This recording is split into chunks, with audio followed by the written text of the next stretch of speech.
guys, so meron tayong friendship na nagtatanong kung delikado daw ba ang hyperthyroidism. So, sagutin natin guys, base lang po ito sa aking experiences. Ang sagot ko po is yes, napakadelikado po ng hyperthyroidism, lalo na po kung hindi po siya nagagamot. Ang thyroid po kasi natin is connected po kasi siya sa heart.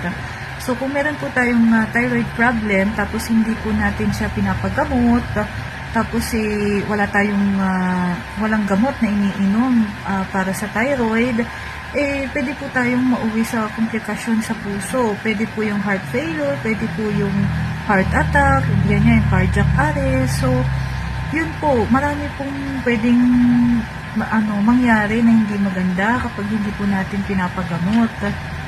Ano po? Ito po, isi-share ko na rin po sa inyo kasi nabanggit ko po dati sa video ko na 2 beses akong na-admit sa hospital. So, yung unang na-admit po ako, may nireseta na po sa akin na gamot na kailangan kong inumin ng 14 days. Ang nangyari po kasi, nung nakalabas na ako ng hospital, timing naman na itatransfer ako sa ibang trabaho kasi hindi na nga ho pwede sa akin yung mabigat na trabaho.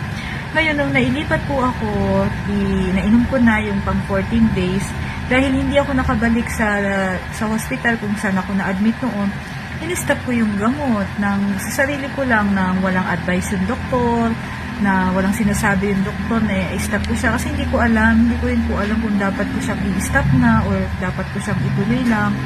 So dahil yun nga, nagmagaling ako, hininto ko siya. Pagkatapos ng 14 days, hininto ko na siya, wala na akong tinitake. So inisip ko, sabi ko no na pag nakuha ko yung sahod ko, saka ako magpapa-check up sa panibagong hospital na naman.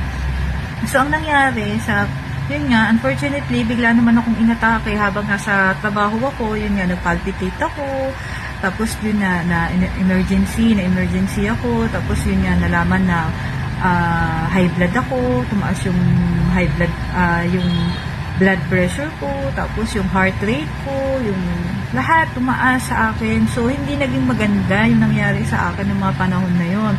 So, nung kinausap ako ng doktor, sinabi niya kung meron ba akong previous na yun nga sa thyroid kasi nga na-detect nila. So, sinabi ko yung totoo na opo, sabi ko meron nga po akong gamot na ininom for 14 days pero in-stop ko siya nung natapos na. So, sabi ko kasi nga hindi pa ako nakabalik sa hospital, sabi kong ganyan.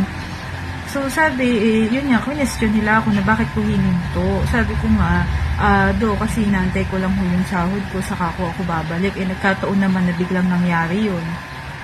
So, yun, buti na lang